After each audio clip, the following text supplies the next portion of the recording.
Pemirsa, Wali Kota Bandung Muhammad Farhan mengamuk saat mengetahui 10 pohon besar di pinggir Jalan R.E. Marta Dinata dan Jalan Cihapit, Kota Bandung, Jawa Barat ditebang tanpa izin. Farhan menduga penebangan pohon yang berada di depan lapangan padel tersebut dilakukan tanpa izin. Gue segel nih tempatnya. Jangan ketawa lo. Gue serius. Gue segel di tempat. Begitu terbukti di tempat, bayar orang potong pohon sini, gue segel semuanya. Ketawa sekarang. Wali Kota Bandung Muhammad Farhan meluapkan kemarahannya saat mendapati 10 pohon di Jalan R.E. Marta Dinata atau Jalan Riau ditebang tanpa izin dan langsung dilakukan penyegelan di lokasi kejadian. Tindakan penebangan pohon tanpa izin sebagai bentuk pelanggaran serius. Pohon-pohon yang selama ini menjadi peneduh kawasan telah hilang akibat tindakan yang tidak sesuai aturan.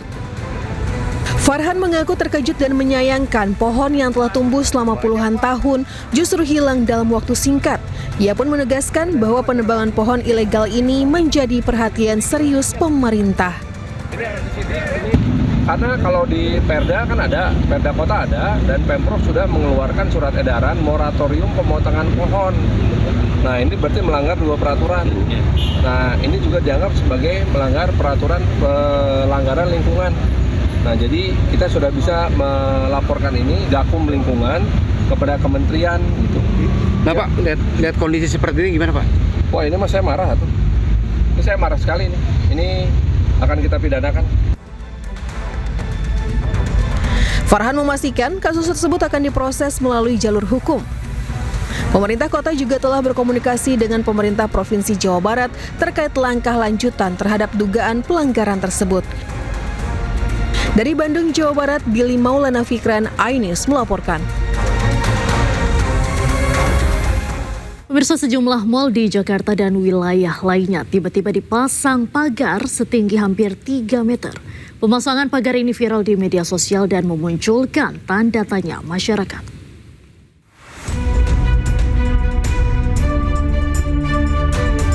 Pagar setinggi sekitar 2,5 meter terpasang di salah satu mal di kawasan Jakarta Selatan.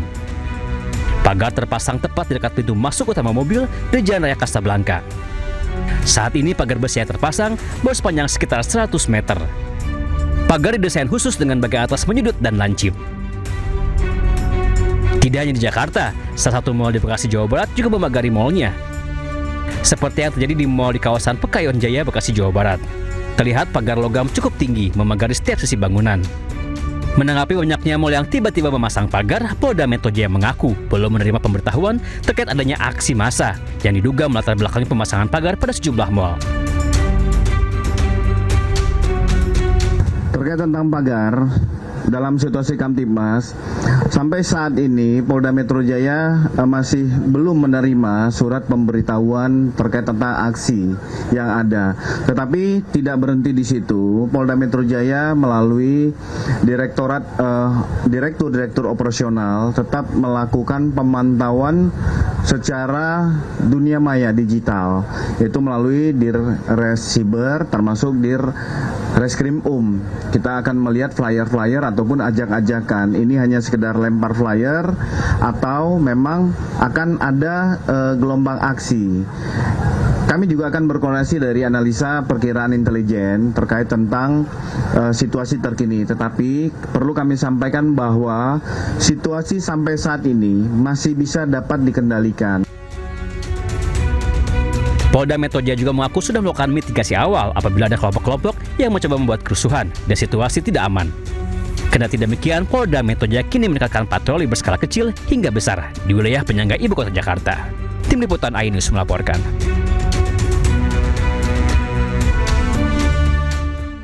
Setelah ramai diperbincangkan publik terkait pemasangan pagar tinggi, pihak Mall Pakuan akhirnya buka suara.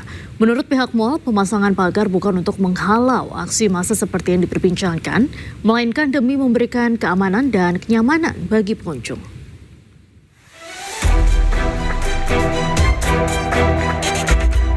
Setelah timbulkan pertanyaan kenapa tiba-tiba sejumlah pusat perbelanjaan atau mal dipasangi pagar tinggi, pihak Pakuan Group selaku pemilik mal akhirnya angkat suara.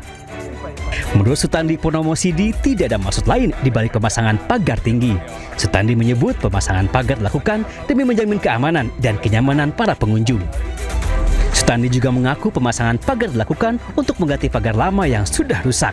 Tidak hanya itu, Direktur Marketing PT Pakuan Group itu juga membantah jika pemagaran dilakukan untuk mengantisipasi terjadinya aksi massa. Yang jelas Pakuan itu bukan peramal. Kita nggak tahu mau terjadi apa. Ngawur. Ya siapa tahu dari order gitu loh. Pakuwon habis gini ada titit gitu loh. Titit-titit. Sekarang berkembangnya zaman, terus Pakuan City sendiri sudah semakin maju.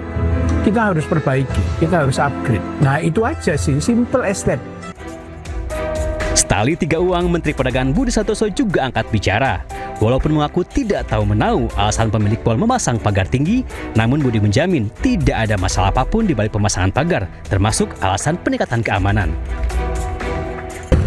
Konfirmasi isu yang berkembang, emang mal itu lagi ditingkatin pengawasannya ya Pak? Atau maksudnya meningkatkan pengamanannya mal-mal? Pusat perbelanjaan Pak. Kita dari koordinasi dengan Dipindo, dengan Aprindo, dengan APBI nggak ada masalah, nggak ada isu. Berarti kabar yang membangun pagar itu nggak ada kaitannya dengan itu. Sebelumnya sejumlah pusat perbelanjaan di Jakarta, Bekasi hingga Surabaya dipasangi pagar setinggi 2,5 meter. Salah satunya Mall Pakuan Bekasi. Padahal sebelumnya pusat perbelanjaan tersebut tidak dipagari. Warganet pun penasaran dan mengaitkan dengan kondisi ekonomi hingga khawatir akan terjadinya aksi massa. Tim Liputan Ainis melaporkan.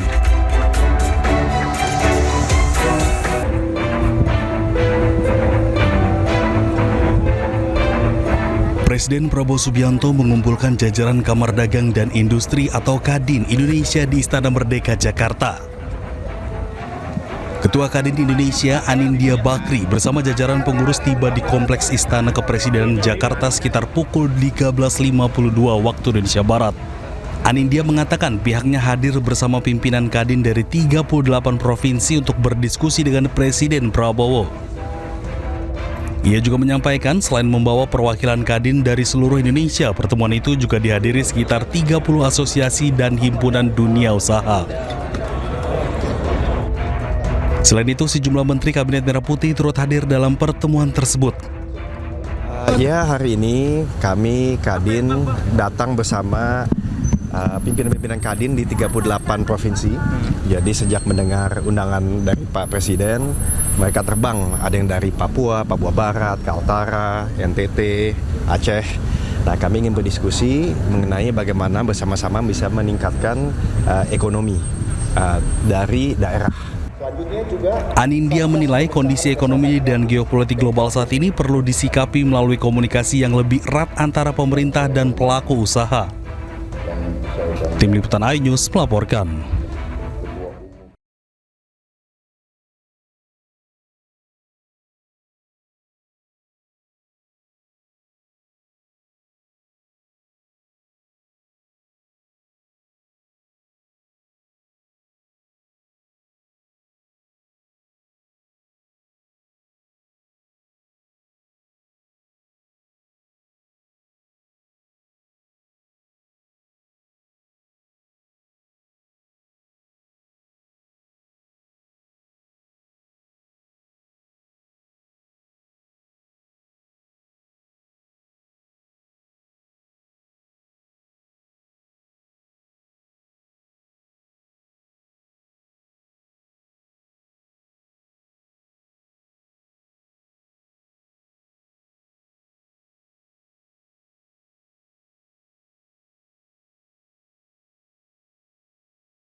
Pemirsa, Menteri Sekretaris Negara Prasetyo Hadi mengungkap belum ada perombakan atau reshuffle kabinet oleh Presiden Prabowo Subianto pada awal Agustus. Namun Prasetyo tegaskan ada peluang Prabowo akan melantik pejabat baru untuk mengisi kursi atau jabatan yang kosong. Reshuffle, sementara belum ada. Kalaupun, mohon maaf ya, kalaupun misalnya ada barangkali untuk mengisi kekosongan dari beberapa posisi yang karena perubahan yang kemarin ditinggalkan oleh pejabat yang lama. Seperti Wamentan ya berarti? Ya, contohnya seperti Wamentan. Kepala Badan Gizi Nasional Sudaryono berencana untuk membentuk Dewan Pengawas yang melibatkan kalangan profesional di bidang gizi dan kesehatan. Ayo Pak, monggo Pak. Para tenaga profesional itu memiliki kompetensi sesuai bidangnya sehingga berbagai kebijakan dan pelaksanaan program berjalan optimal. Tenaga profesional tersebut diantaranya mulai dari ahli gizi, dokter anak, dokter kandungan, hingga chef. Langkah ini dilakukan guna memperkuat pengawasan serta meningkatkan kualitas pelaksanaan pemenuhan gizi nasional.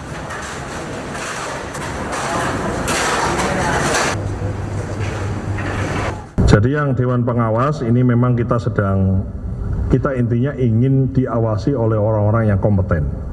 Ya, salah satunya kami ingin mengusulkan nanti beberapa ahli gizi, ya, kemudian ada dokter anak, ada dokter gizi, ada dokter kandungan. Ya memang perlu untuk kita, termasuk juga chef untuk bisa ngasih tips dan lain-lain. Mahkamah Konstitusi memutuskan anggaran program MBG harus dipisahkan dari anggaran pendidikan. Kepala BGN tegaskan pelaksanaan program makan bergizi gratis tetap berjalan dan sumber anggaran diserahkan kepada pemerintah.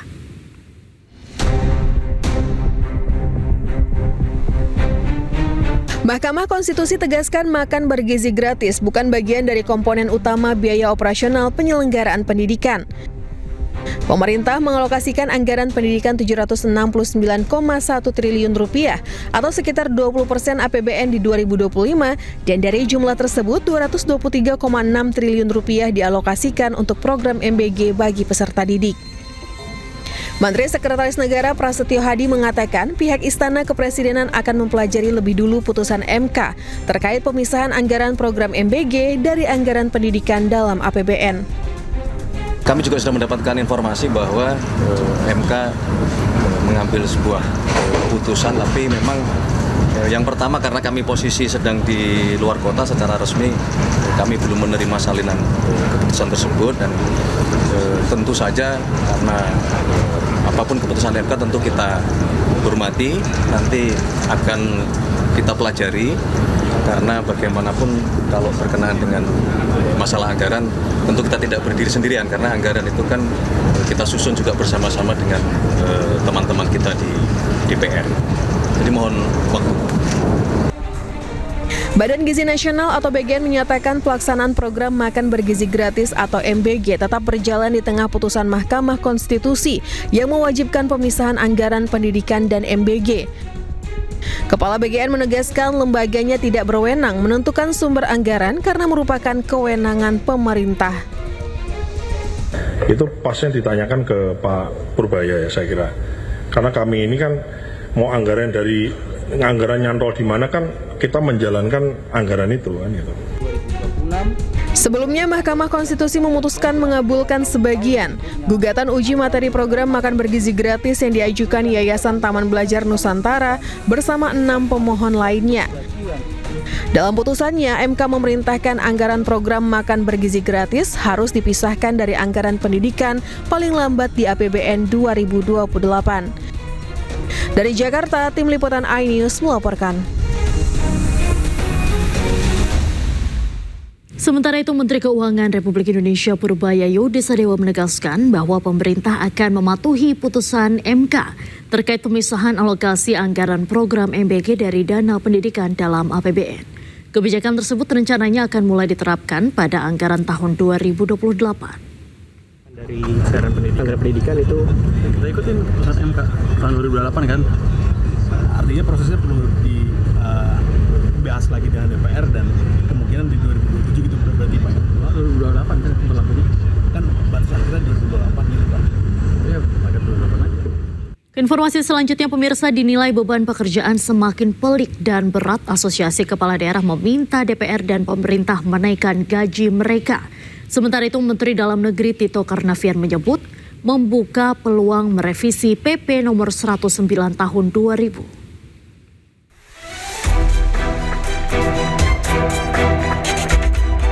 Di tengah maraknya kepala daerah terjerat kasus korupsi, DPR dan Kementerian Dalam Negeri justru tengah mempertimbangkan menaikkan gaji para kepala daerah. Usulan berawal dari keluhan para kepala daerah. Mereka menilai saat ini tugas kepala daerah kian pelik. Tidak hanya menjalankan fungsi pemerintahan, tetapi juga mengurus konflik sosial hingga konflik agraria. Melakukan revisi terhadap PP nomor 109 tahun 2000 tentang kedudukan keuangan kepala daerah dan wakil kepala daerah. Poin 2 ini sudah 26 tahun tidak ada penyesuaian, sedangkan perkembangan situasi ekonomi politik kita semakin kompleks dan tanggung jawab kepala daerah juga semakin besar. Tapi ini peraturan pemerintah sudah 26 tahun tidak ada penyesuaian. Menanggapi usulan dari anak buahnya, Menteri Dalam Negeri Tito Karnavian menyebut membuka peluang merevisi peraturan pemerintah nomor 109 tahun 2000 yang mengatur keuangan termasuk gaji para kepala daerah. Tito menyebut aturan berusia 26 tahun itu memang sudah saatnya dievaluasi. Ini dibuat peraturan ini di tahun 2000. Sekarang kita tahun 2026. Sudah 26 tahun peraturan ini dibuat. Situasi sudah berubah. Situasi sudah berubah, kenaikan harga juga barang-barang sudah berubah, kurs juga sudah berubah. Kalau mungkin mau dilakukan penyesuaian, disesuaikan keadaan saat ini, itu bisa saja dilakukan penyesuaian. Tapi sekali lagi, kalau yang berkaitan dengan PAD, saran kami ini juga dipertimbangkan. Meski membuka peluang untuk menaikkan gaji para kepala daerah, namun menurut Tito, besaran dana operasional nanti akan disesuaikan dengan prestasi dan capaian kinerja para kepala daerah. Tim Liputan iNews melaporkan. Menteri Sekretaris Negara Prasetyo Hadi menjelaskan kenaikan tunjangan kinerja kepada pegawai di sejumlah instansi diberikan setelah pertimbangkan tidak adanya penyesuaian besaran tukin dalam beberapa tahun terakhir. Sementara itu, kebijakan menaikkan besaran tukin tidak hanya diberikan kepada prajurit TNI, namun juga kepada guru, dosen, hingga tenaga kesehatan yang bertugas di wilayah 3T. Ya, itu sebenarnya adalah tunjangan kinerja yang memang secara menyeluruh di seluruh kementerian dan lembaga itu ada yang disebut dengan tunjangan kinerja yang memang besarannya berbeda-beda. Nah, ada beberapa yang kemudian karena pertimbangan tertentu itu diberikan kebijakan untuk dilakukan kenaikan setelah sekian tahun tidak pernah naik. Contohnya beberapa yang tidak hanya di TNI maupun di Kementerian Pertahanan, tetapi juga untuk guru-guru di daerah 3T, untuk dosen di daerah 3T, tenaga kesehatan di daerah 3T itu kita perhatikan mengenai tunjangan atau kesejahteraan bagi mereka-mereka yang mengabdikan diri di tempat-tempat yang tergolong cukup sulit. Anak Beli di iNewsroom, pemirsa, Presiden Prabowo Subianto menegaskan keseriusannya dalam menangani masalah sampah. Terkait hal tersebut, Prabowo mengumumkan bahwa pemerintahannya akan mengadakan lomba kota terbersih. Bahkan ia berjanji akan memberikan insentif sebesar 20 miliar rupiah bagi 5 kota terbersih. Sementara itu untuk kota-kota terbersih selanjutnya akan mendapatkan insentif 10 miliar rupiah. Hal tersebut disampaikan Prabowo dalam penyerahan akad massal 62.000 rumah subsidi untuk masyarakat berpenghasilan rendah di Batang, Jawa Tengah hari Kamis kemarin. Menteri Menseknek koordinasi nanti sama Menteri Keuangan, ya, kita bikin lomba kota terbersih. Kota terbersih 1, 2, 3, 4, 5. Perlu nggak kota terjorok? Yang penting kota terbersih, kita kasih nanti insentif. ya. Kota terbersih malah kita kasih kalau bisa 20 miliar. Hina wartawan, politisi sekaligus anggota DPR RI Deddy Sitorus dilaporkan ke Mahkamah Kehormatan Dewan. Deddy dianggap merendahkan profesi wartawan dan tidak ada itikat untuk meminta maaf secara terbuka.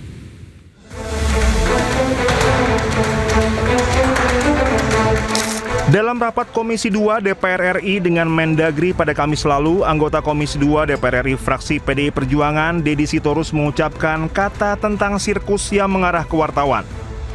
Pernyataan Deddy sontak membuat rekan-rekan wartawan geram hingga akhirnya mengumpulkan bukti dan melaporkannya ke Mahkamah Kehormatan Dewan DPR RI. Laporan mengenai dugaan pelanggaran etik ini dilayangkan karena Deddy dinilai tidak ada itikat untuk meminta maaf secara terbuka atas pernyataan wartawan gerombolan sirkus. Kita sudah resmi membuat laporan ke MKD yang mana di sini tertera nomor pengaduannya nomor 78. Mana pada hari ini yang kami antarkan surat laporan karena kami sudah meminta kepada beliau untuk melakukan permintaan maaf secara terbuka. Namun beliau menyatakan tidak akan mau melakukan permintaan maaf. Dan atas dasar itulah maka hari ini kami langsung menempuh untuk melayangkan surat ke MKD untuk berlaporan ke Bapak Deddy Yepri H. Sitorus. Jadi alhamdulillah hari ini sudah resmi, laporannya sudah kami terima dan tadi kami lampirkan juga selain surat laporan itu kami lampirkan juga video pernyataannya beliau yang menyatakan sirkus di acara rapat Komisi 2 kemarin dan beberapa video pernyataan teman-teman TV yang ada kami lampirkan juga. Jadi tadi surat laporan dan keduanya ada flash disk. Udah demikian.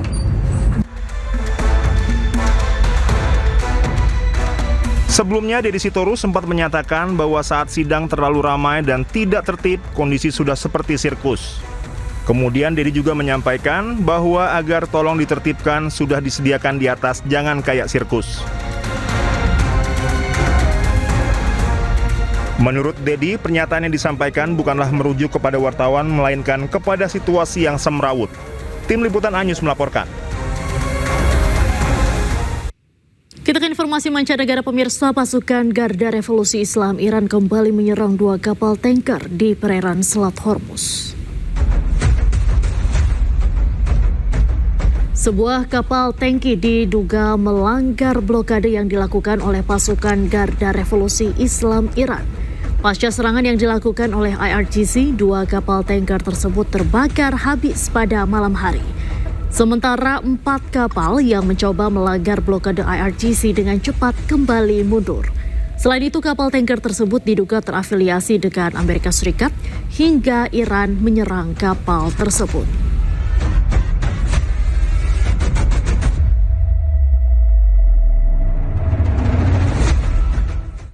Pemirsa, Iran merilis video serangan rudal balistik ketiga pangkalan Amerika Serikat di Yordania, Kuwait, dan juga Irak. Pada serangan pertengahan Juli lalu, Iran berhasil menghancurkan 3 pesawat tempur F-35, helikopter, dan juga 2 hanggar drone milik Amerika Serikat. Dan pemirsa, usai sudah kebersamaan kita dalam iNewsroom hari ini, temukan informasi-informasi terbaru lainnya di www.inews.id. Cuplikan tayangan berita iNews dapat Anda saksikan di kanal YouTube @officialinews. Dan pemirsa, terima kasih Anda telah menyaksikan iNewsroom hari ini. Tetap jaga kesehatan. Saya Diandra Mukni. Terima kasih dan sampai jumpa.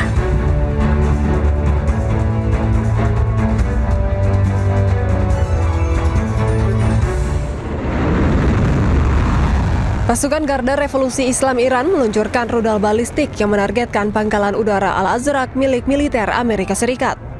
Dalam serangan ini, IRGC menyatakan berhasil menghancurkan gudang perbaikan pesawat tempur F-35. Selain itu, serangan rudal ini juga menghancurkan 3 pesawat tempur F-35 Amerika Serikat hingga rusak berat.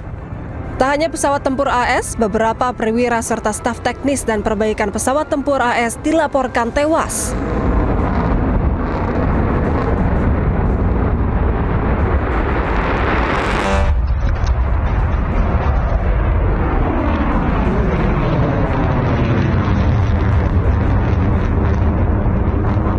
Sementara itu, pasukan Garda Revolusi Islam Iran juga melancarkan serangan rudal balistik ke pangkalan udara Ali Al-Saleh milik Amerika Serikat di Kuwait. Pada serangan rudal ini, IRGC menyatakan helikopter milik militer Amerika Serikat berhasil dihancurkan. Tak hanya helikopter, 2 sangkar drone dan 1 tangki bahan bakar pesawat milik AS juga turut dihancurkan oleh pasukan Garda Revolusi Islam Iran.